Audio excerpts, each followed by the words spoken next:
I found that sharing stories seems to be most beneficial towards my viewers when it comes to my ex-wife, a covert narcissist, my psychopathic father, stuff like that. And just like with me, hearing other people's stories help me hear, help me heal.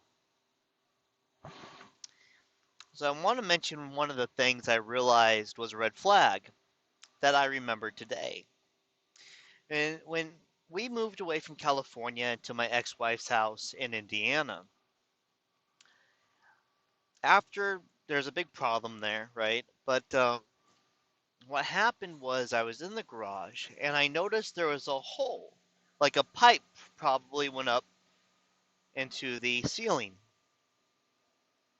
and there was a round mark on the concrete of the garage right below that. I asked her, I said, what is this? And she said, oh, there used to be a furnace there. I was like, what? She's like, yeah, there used to be a furnace there. I guess it's gone.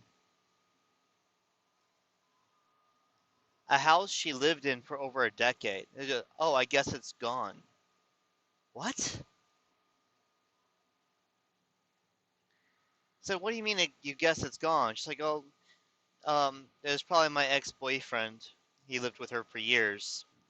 Apparently it was fiance, but they never got married. She said, yeah, he probably just removed it because he didn't like the way it looked and probably got it sent to scrap, or maybe he sold it and pocketed the money. I don't know. I was talking to a woman that had such a short fuse and would blow up about the tiniest thing. Yet there is a furnace that was in the garage that was stolen, and she's just like, "Oh, I guess it's gone." I asked her what kind of furnace was it? Was it like an old iron wood furnace? Like, yeah, so yeah, the giant wood furnace. It's like, wow, that must have been beautiful. Later on, I find a gas line. She's like, "Oh yeah, I guess it went to the furnace." It, you said it was a wood furnace. No, no, that's right. It was a gas furnace. I remember now. How would she not know? You see what I mean? How would she not know? And what she was doing was acting like she was a victim of something horrendous, but she was just so calm and cool about it. And I look at that now, and it's like if that had really happened, she would have flipped, lost her fucking mind. She would have went about it for months. I'm still pissed off about the furnace. You know, that's how she would have done it nicely. Another thing I noticed with narcissists is how wrong they are about everything all the time. When we first moved to Indiana,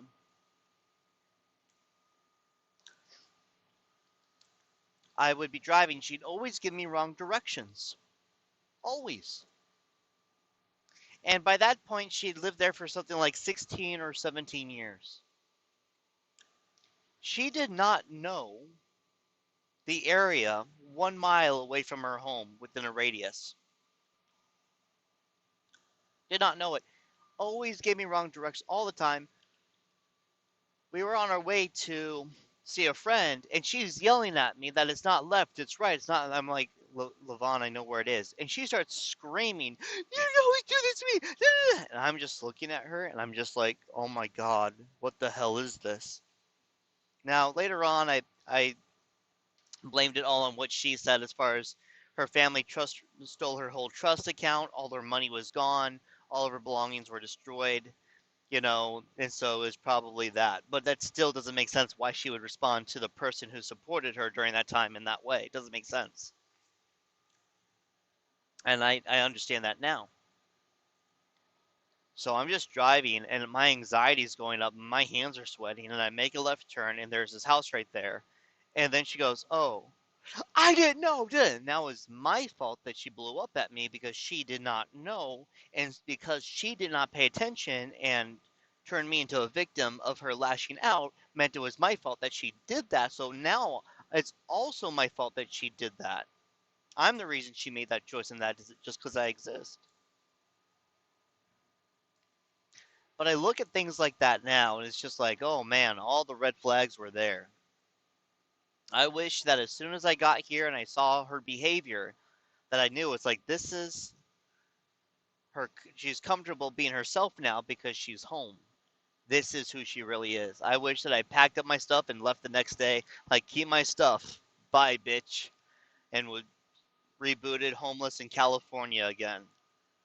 You know, I would have only lost 2 years of my life in a few days out here instead of like a full decade of my life.